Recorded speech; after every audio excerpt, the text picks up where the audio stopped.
got an idea for an online business, but how do you actually start it from scratch?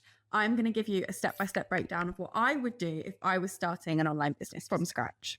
Now, one of the things that I always recommend to all of my clients, you'll see it throughout all of my content, particularly here on this podcast, The Freedom Method, is that I highly, highly recommend that when you start an online business, particularly if it's your first ever business that you are working on, do something that already works for you. What I mean by that is use an existing skill, an existing passion, some existing experiences to build your online business, because it is going to make building from scratch and taking an idea from scratch and turning it into something that you can launch 10 times easier than if you had no baseline or no foundations. If you're taking an idea that you've got and you're using the existing skills, the existing things that you enjoy doing, and the existing experiences that you have, and building something out of those, that is going to make your life so much simpler. And why would we overcomplicate business if it doesn't need to be that complicated? Just start thinking about all of the things that you're actually really good at, all of the things that you love doing, all of the experiences that you already have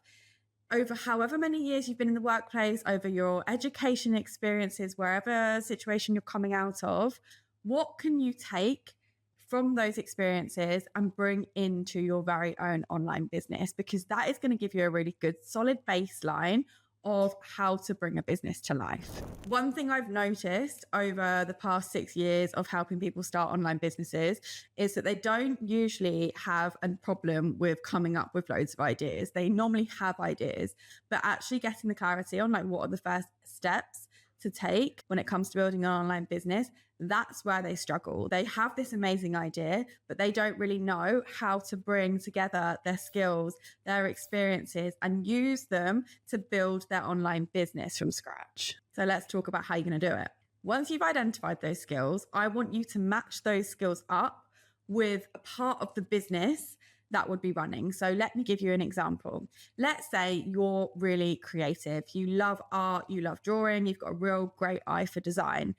You might be really great at creating all of the marketing content and getting all of your visual ideas down onto paper so that you can market your business. That skill could also be used in your business as part of your business. Maybe you are offering graphic design services to clients, or maybe you're creating digital products for people who don't have those same design skills, or maybe you're prompting AI to do the design work for you and you are the creative director behind that AI work. Whatever it is, you have all of these amazing skills within design. You have an eye for design. You probably have an eye for attention to detail.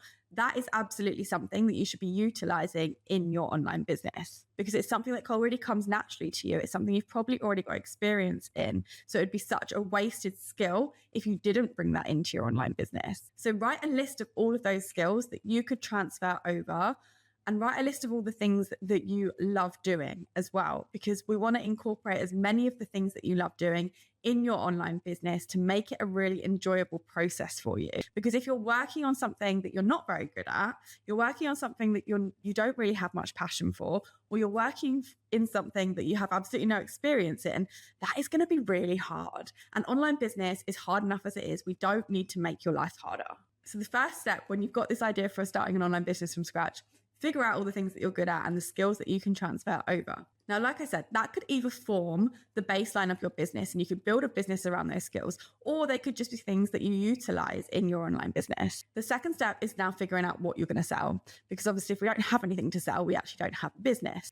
Now, one mistake that I see so many online business founders make is trying to take on all of the ideas that they have at once and really overcomplicate their life. Now, the problem with that is when you try and do 100 different things, you actually do nothing. Okay, let's say you are a service business provider in the well-being space and you're trying to market yourself and make yourself known for like 6 different things. Maybe you're a Reiki practitioner, maybe you're a somatic healer, maybe you're a channeler, maybe you're a therapist, maybe you do yoga, maybe you do voice activations.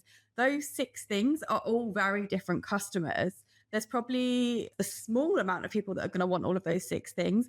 But if you want to try and be known for all of those 6 things, you're actually being known for 0, because I'm like, what on earth does this person do? So what I would really recommend is that you hone in on one thing that you know you are really, really flipping good at, and then you can have supporting offers based around that. So if I was building out your offer suite right now, what I would be looking at is your core offer. Now, your core offer is the thing that you want to be known for. That core offer could be your very core service, the thing that you want the most people to buy into. It can be whatever price point you want it to be at, but the thing that is going to drive the most of your revenue. Then I would be looking at something that people can add on to that core offer. So what's the next layer to that core offer? Can they upgrade so that you have something else to sell? If someone buys into that, and then after they finish working with you on that, you can then be like, hey, I've also got this thing you'd be really interested in. Would you like some more information about that? And then you can upsell that person. And then I would also look at what you can do as a downsell, because that downsell is going to be really important to capture the people that maybe can't afford or aren't ready for your core offer. But make sure you are looking at your core offer, again, integrating those skills, those experiences, those passions, because you don't want to be delivering an offer that you don't love to deliver. You don't want to be selling something that you don't believe in, that you're not passionate about, that you've got no experience in, because people feel that.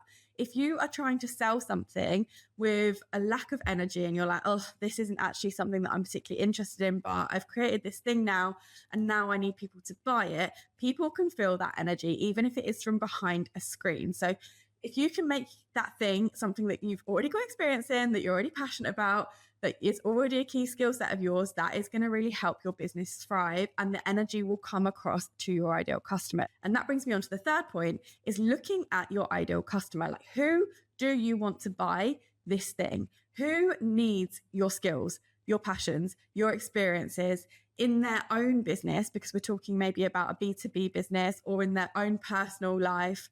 If we're talking about B2C, how are you offering those services, and who are you offering them to?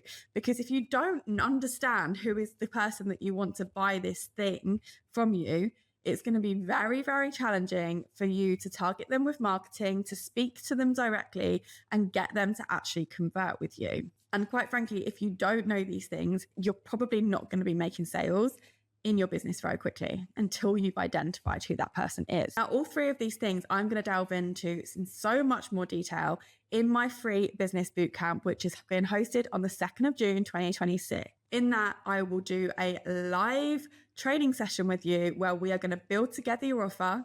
We're going to look at how you can bring in all of your ideas, your skills and your experiences into your existing business. And then we're going to figure out exactly who you're targeting so you know who you're selling to. I will be doing this live with you, a live demonstration of what it looks like to build this out for yourself, so you can then go take it away and repeat that for yourself and build your very own online business. You can literally follow my action plan step by step, and then I'm going to give you your next steps in that live session to actually start bringing your business to life. You're essentially going to leave with your offer mapped out, the ideal target customer profile figured out, and what exactly business you're going to be starting. And then I'm going to give you a 3-day action plan to start it. Imagine by the middle of June, you could have actually started working on your dream freedom online business. You're not going to launch your business in that 3 days, obviously. That would be quite impossible, but it is a really great starting point. So I'm going to pop the link in the show notes if you want to come and join me there. Even if you can't make the session live, or you're listening to this after the 2nd of June, go and check it out, because there will be a playback sent out straight after the session. Now, a common misconception that I really want to address is that you need a business plan to start an online business. That's not true. We don't need a business plan. Do we need a plan? Yes. Do we need a little bit of strategy behind it? Probably yes. Otherwise, we're going to be throwing things at the wall and seeing what sticks. And that's not a bad way to start a business. In fact, you can learn a lot from those experiences, but it means you've got to go round the houses to get to where you want to be. Now, if you want to get somewhere really fast, really quickly, but properly with solid foundations behind you, that's what I'm teaching in my free business bootcamp, because I want you to build a business with really solid foundations.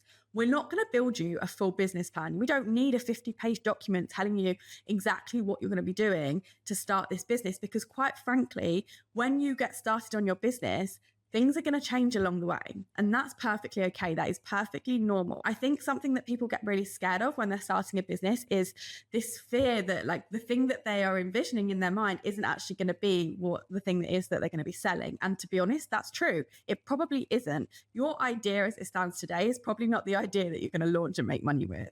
And that's fine. That is really, really normal. But instead of building yourself a full business plan, all we need to do is to find those three things. What skills you're going to be bringing into your business, what offer you're going to be bringing out into the world, and who exactly are you targeting with your offer. Then we can take everything from there.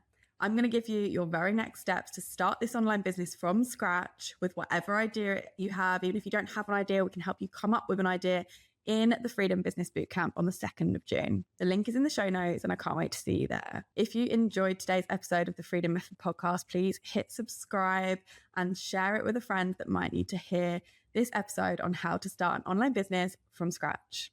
I'll see you next time.